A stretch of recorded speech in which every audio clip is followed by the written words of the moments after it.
Après avoir remporté les jeux magiques à moi tout seul et retrouvé Lucie, nous sommes partis tous les trois avec Happy à la recherche des anciens membres de la guilde Fairy Tail. Nous avons très vite retrouvé Wendy et Carla qui avaient rejoint Lamia Scale, puis Jubia un peu plus tard.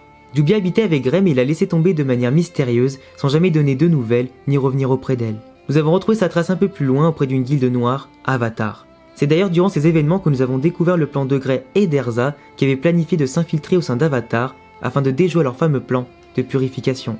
Nous sommes intervenus sans leur accord et nous avons donc fait foirer leur plan, mais comme nous en avons l'habitude, nous avons improvisé et nous avons lancé les hostilités par nous-mêmes afin de protéger le monde de cette guilde noire. J'ai pu montrer à tout le monde ma nouvelle puissance en écrasant Blue Note assez facilement et la plupart des sbires d'Avatar qui m'ont permis de m'échauffer. Harlock, le chef d'Avatar, a décidé d'invoquer une créature légendaire Ikusa Tsunagi pour nous affronter, mais grâce à notre force, nous avons réussi à l'écraser et arrêter l'armée d'Avatar. Tout était enfin rentré dans l'ordre et la guilde de Fairy Tail fut de nouveau reformée. La reconstruction avança à grands pas et tous les anciens membres étaient revenus, sauf notre maître Makarov qui manquait toujours à l'appel. Erza est devenu le nouveau maître de Fairy Tail et c'est Mest lui-même qui nous a révélé l'un des plus grands secrets de la guilde, l'humaine histoire ou plutôt Fairy Art. On apprend également quel était le véritable rôle de Mest au sein de la guilde et au sein du conseil et ce que le maître attendait vraiment de lui. Nous avons appris que maître Makarov s'était rendu à Arbalès pour négocier la paix. Il s'agissait d'un puissant royaume voisin dirigé dans l'ombre par Zelef en personne et qui planifiait d'envahir Ishgar afin de récupérer Fairy Art et devenir plus puissant que jamais. Zelef avait sous son contrôle plus de 730 guildes clandestines et 12 priganes totalement impressionnants. Que ce soit en puissance ou en nombre, nous ne faisions pas le poids et nous n'avions plus le pouvoir de l'Etherion ni de Face par rapport au conseil afin de défendre notre continent. Il fallait donc agir avec rapidité, avec notre propre force et aussi avec l'aide d'autres guildes pour vaincre Arbalès et Zelef. Nous avons donc décidé de former une petite équipe afin de sauver le maître Makarov en nous infiltrant à Arbalès via l'île de Caracol. Nous avons rapidement été repérés par Brandish et son sous-fifre qui nous posait beaucoup de problèmes avec sa magie spatiale. Nous avons pu nous échapper et retrouver Angel qui était en réalité l'espion que Mest attendait. Nous avons sauvé notre maître et grâce à Luxus nous avons pu nous échapper de la technique d'Agile qui nous poursuivait. Les 12 Priganes sont de véritables monstres mais nous allons nous battre pour sauver nos vies, notre pays et notre guilde. Après que Mavis ait expliqué en détail l'histoire de la guilde et de tous ses secrets, ainsi que sa relation avec Zelef, nous élaborons un plan afin de nous défendre efficacement. Les combats sur le champ de bataille étaient vraiment intenses et nous avons dû tout donner dès le début et nous avons rapidement vaincu les premiers commandants d'Arbalès ainsi qu'Agile des 12 Priganes. Mavis dirigeait les opérations et j'ai décidé d'affronter le boss final dès le début grâce à ma nouvelle technique que j'ai mis 1 an à maîtriser et que je gardais en réserve et qui représente encore aujourd'hui notre seul espoir de vaincre Zelef une bonne fois pour toutes. Je faisais donc face à Zelef et j'ai commencé à l'affronter de toutes mes forces après avoir retiré mon bandage cachant ma technique. En activant le mode roi du dragon de feu, je me sentais invincible et même Zelef ne pouvait suivre mon rythme et ne faisait qu'encaisser mes attaques. Mais malheureusement pour moi, même en utilisant mes plus puissantes techniques, je n'ai pas réussi à le vaincre.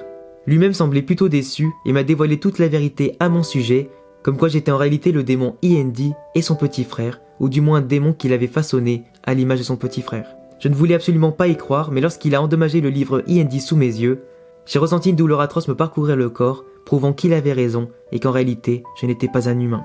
Je comprenais enfin les paroles d'Ignir quand il disait qu'il ne pouvait pas vaincre de lui-même Iendi, car c'était moi, l'enfant qu'il avait élevé pendant des années. Je suis en réalité né il y a 400 ans et j'étais arrivé ici grâce à la porte éclipse ouverte par Anna Artfilia, et je suis arrivé ici en l'an X777, un 7 juillet, date à laquelle les dragons ont disparu, et je comprenais enfin tout de mon histoire et ce qui s'était réellement passé. Je ne pouvais pas tuer Zelef sous peine de mourir aussi, mais ça m'était totalement égal. Je voulais débarrasser le monde de ce démon afin de protéger tous mes amis. Happy m'en a empêché et m'a évacué du champ de bataille, et c'est alors que j'ai ressenti une profonde douleur et que j'ai perdu connaissance.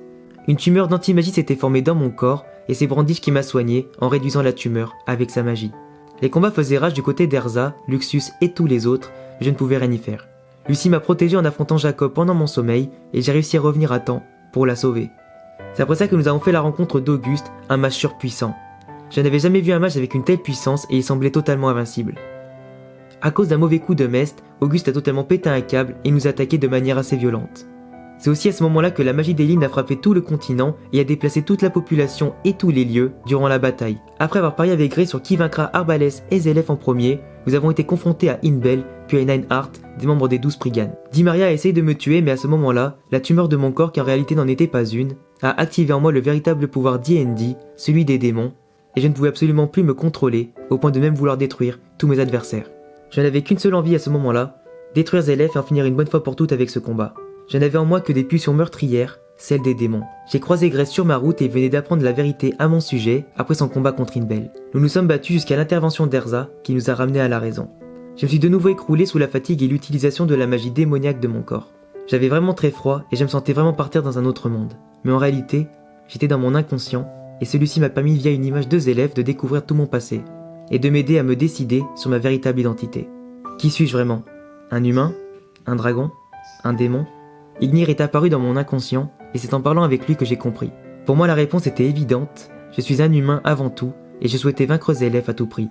Même si les combats faisaient rage à l'extérieur, je faisais confiance à tous mes amis pour vaincre les 12 Spriggan et Arbalès.